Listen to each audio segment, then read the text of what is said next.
बात करता हूं अमोघ लीला प्रभु की। बहुत ज्यादा मैंने उनको नहीं सुना। जो आपके ये गुरु जी हैं ना, वर्तमान समय में बहुत सारे दिखाई देते हैं, उनसे 100 गुना बेहतर चीजें बताने वाले और एक सही इंसान है। सही इंसान को भेज दो आप गोवर्धन पर्वत पर तपस्या करने के लिए, प्रायश्चित करने के लिए, और बार बार उन्हें दंडित करो सच बोलने के लिए।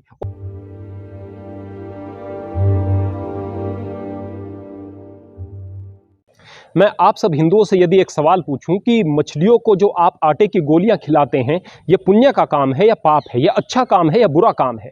आप में से ज्यादातर लोग कहेंगे कि ये तो बहुत अच्छा काम है, पुण्य का काम है, किसी जीव को भोजन दिया जा रहा है, उसका पेट भरा जा रहा है, यह तो बहुत अच्छी बात है, दया का काम है।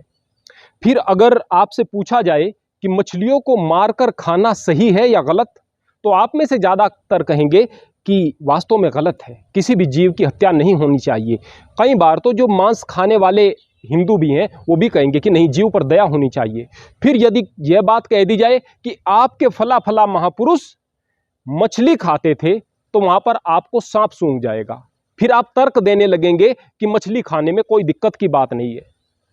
अरे भाई, जो गलत काम है वो गलत काम है। आपका कोई महापुरुष उस गलत काम को करने लगे तो आप उस काम के पक्ष में कैसे खड़े हो सकते हैं? आप उसको जस्टिफाई कैसे कर सकते हैं? जब आपके दोगले सिद्धांत होंगे ना, तो निश्चित रूप से आप धर्म के साथ नहीं, आप अंधविश्वास के साथ में जुड़े हुए हो। अभी इस्कॉन का एक मामला सामने आया जहां पर उन्होंने अमोघ लीला प्रभु को इस्कॉन की गतिविधियों से 1 महीने के लिए लंबित कर दिया है, निलंबित कर दिया है, या दूर कर दिया है, पृथक कर दिया है, और उन्हें पश्चाताप के लिए गोवर्धन पर्वत भेज दिया है। किस चीज का पश्चाताप? कि उन्होंने विवेकानंद के खिलाफ, उन्होंने रामकृष्ण परमहंस के खिलाफ यह बात कह दी कि मांस खाने वाला सिद्ध पुरुष नहीं हो सकता है। अब आप मांस खाने को जस्टिफाई करोगे क्या? अगर आप मांस खाने को जस्टिफाई कर रहे हो तो आप सनातन के सिद्धांतों को या तो जाने नहीं, या फिर आप समझे नहीं, या फिर आपका जो सनातन है वो केवल उस मनुस्मृति के हिस्से के साथ जो कि प्रक्षिप्त है, उस हिस्से के साथ जुड़ा हुआ है। आपको न श्रीमद् भगवत गीता का पता है, ना आपको दर्शन का पता, ना वेदांत का पता, किसी चीज का पता नहीं, ना आपके अंदर, जिसके अंदर संवेदना नहीं वह सनातनी हो ही नहीं सकता है। अब सबसे पहले मैं आपको यह बता दूं कि ऐसा केवल एक व्यक्ति नहीं है, बहुत सारे यहां पर धर्मगुरु हैं। एक धर्मगुरु कहते हैं कि चलो सी फूड्स को खाया जा सकता है। सी फूड्स को किस लिए? कि उनसे हमारा दूर का रिश्ता है, नजदीक का रिश्ता नहीं है।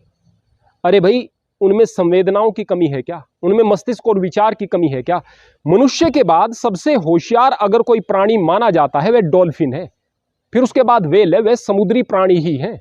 उनके अंदर चेतना भी है, समाज भी है, बहुत सारी समझ भी है, और आप मछलियों को कुछ समझ ही नहीं रहे हो। हाँ, अगर सरवाइव करने की बात हो तो बात अलग है। आपके पास खाने पीने को कुछ है ही नहीं और प्राण बचाने हैं तो बात अलग है। वो बात यहां पर भी अलग है कि मुझसे यदि कोई कहे कि तुम्हारे प्राण जा रहे हैं, तुम मरोगे, वरना मांस खा लो, मैं नहीं खाऊंगा, लेकिन मैं दूसरे आदमी को नहीं रोकूंगा इस चीज के लिए। लेकिन जितने भी यहां पर मांसाहारी व्यक्ति हैं या फिर इस विषय पर बहस कर रहे हैं, वो सारे के सारे वो लोग हैं जिनके पास में खाने के लिए बहुत सारी चीजें हैं, अन्न भी है, सब्जियां भी हैं, फल भी हैं, और उसके बाद भी अपने स्वाद के लिए, अपनी इच्छा के लिए एक जीव की गर्दन पर छुरी चला रहे हैं। मछलियों को भी आप पानी से निकालते हैं, किस तरह तड़पती हैं वो, आप जैसे सांस के बगैर तड़पते हैं। सांस से वंचित कर दिया जाए किस तरह की मौत छटपटाहट के साथ होगी, उस चीज को आपने महसूस किया है। और कमाल की बात यह है, इससे भी बढ़कर आश्चर्य मुझे तब होता है जब हर वक्त अहिंसा की बात करने वाले, यहां तक कि ऐसी अहिंसा की बात करने वाले व्यक्ति जो दूध पीने को भी गलत बता रहे हैं और कह रहे हैं जीवों पर दया करो, जीवों पर दया करो, जीवों की पर दया की बात को करके वो बड़े महान बन चुके हैं वर्तमान में, और अपने जो भक्तगण हैं उनको भी अपने हिसाब से उन्होंने दयालु बनाया है। और जब बात आती है विवेकानंद की, वो कहते हैं कि भाई अगर आज विवेकानंद होते तो शायद आज वो मांस मछली न खाते। क्यों न खाते? आप ज्ञान देने वाले मिल गए हैं। फिर कहते हैं कि महापुरुषों में अगर एक आध कमियां हो तो वो चलता है, महापुरुषों को भी इजाजत दो कि एक आध कमियां उनमें हो सकती हैं। कि बात इसलिए हो रही है क्योंकि खुद में कमियां हैं, खुद शराबी हैं, खुद पियक्कड़ हैं, खुद सिगरेट पीते हैं, लड़कियों के साथ घूम रहे हैं, मौज मस्ती कर रहे हैं, क्लब में डांस कर रहे हैं, इस तरह की वीडियो वायरल होती हैं और उनके चेले चपटे कहते हैं इतना बड़ा ज्ञान देने वाले, ज्ञान के महाअवतार, आप लोग क्या हो, आप लोग मूर्ख हो, इस तरह की बात करते हैं यदि कोई उनके खिलाफ कुछ बोलता है। क्यों?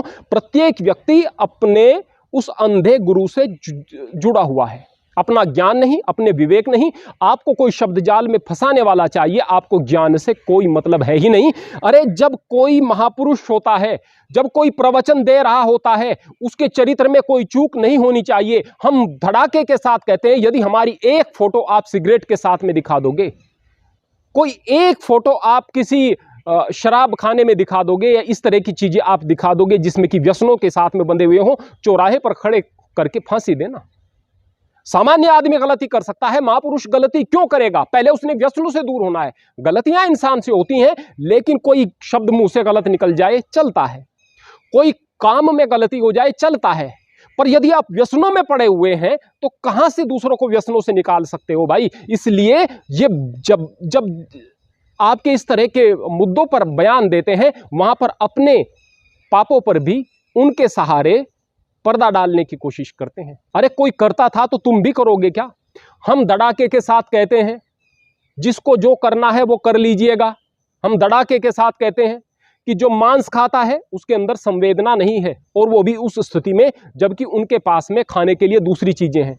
कहते हैं कि हमारे जो गुरुजी थे उन्होंने इस तरह का भाषण दिया था कि देखो भारत के युवाओं को, उन्होंने मांस का भक्षण नहीं किया तो उनके चेहरे लटके हुए हैं, हाथ पैर उनके पतले हैं, शरीर उनके खराब है। बहुत सारे शाकाहारी आदमी बहुत मजबूत हम आप लोगों को दिखाएंगे। बल्कि आप किसी ऐसे क्षेत्र में जो शाकाहारी क्षेत्र है वहां एक कम्युनिटी को देखिएगा जो मांसाहारी है, और फिर अस्पताल में जाकर के देखिएगा, ज्यादा टेस्ट की लाइन में, ज्यादा डायग्नोस्टिक सेंटर्स हैं वहां पर जो लाइन उनकी लगी हुई होगी, सरकारी अस्पताल में जो लाइन होगी, भले ही वो परसेंटेज में कम है, उन लोगों की होगी। शाकाहार स्वास्थ्य का आधार हुआ करता है। स्वास्थ्य को छोड़िएगा, अगर स्वास्थ्य आपका थोड़ा सा बेहतर भी होता है किसी जीव को कष्ट देने के बाद में, तो ऐसे बेहतर स्वास्थ्य का क्या करना जहां पर आप पशुता को प्राप्त हो जाएं। अब बात आती है इस्कॉन की। मैं इस्कॉन मंदिर नहीं गया भाई कभी, तो मुझे क्या पता किस प्रकार का होगा किस प्रकार का नहीं, लेकिन मैं एक बात जानता हूं, श्रील प्रभुपाद जी ने गीता यथारूप जो उन्होंने लिखी है, जो उनकी देन है, एक बार उसका अध्ययन करके देखो, उसके बाद पता चलेगा कि उस व्यक्ति की महानता क्या है, हम लोग उन पर टिप्पणी करने वाले कौन होते हैं। अगर मैं कहूँगा कि हमारे स्वामी राम सुखदास जी की साधक संजीवनी, उसके पश्चात कोई श्रीमद् भगवत गीता पर सर्वश्रेष्ठ टीका है तो गीता यथारूप है, जो कि श्रील प्रभुपाद जी की है। श्रील प्रभुपाद जी की मेहनत को आप समझ सकते हैं। एक इतना बड़ा एम्पायर खड़ा कर देना, धार्मिक क्षेत्र में एक क्रांति लेकर आना, आप उनके द्वारा किए गए कार्यों को यदि समझोगे, आप कितना सनातन धर्म का प्रचार करते हो और आपसे प्रभावित होकर के कितने लोग सनातन में आते हैं, उनसे प्रभावित होकर के ही जितने लोग सनातन में आ रहे हैं, उनसे प्रभावित होकर के आ रहे हैं। कदर करनी चाहिए। अब बात करता हूं अमोघ लीला प्रभु की। बहुत ज़्यादा मैंने उनको नहीं सुना, उनकी शैली मुझे बहुत अच्छी नहीं लगती है, लेकिन जो भी उन्होंने बात कही है मुझे ज़्यादातर गुरुओं से बहुत बेहतर लगती है। मुझे उस आदमी में कोई कमी नज़र नहीं आती है। और जो आपके ये गुरु जी हैं ना, वर्तमान समय में बहुत सारे दिखाई देते हैं, उनसे 100 गुना बेहतर चीज़ें बताने वाले और एक सही इंसान है। सही इंसान को भेज दो आप गोवर्धन पर्वत पर तपस्या करने के लिए, प्रायश्चित करने के लिए, और बार बार उन्हें दंडित करो सच बोलने के लिए, और उसके पश्चात फिर आप कहो कि भाई हम लोगों का जो धर्म है, हम लोगों की जो संस्कृति है वो बर्बाद हो रही है, इसको विदेशी बर्बाद कर रहे हैं। विदेशी नहीं, आपके पाखंड, आपका दोगलापन, आपका अंधविश्वास, आपकी कायरता और आपके विवेक की कमी, यह आपकी संस्कृति को बर्बाद कर रही है। हरि ओम, हरे कृष्ण।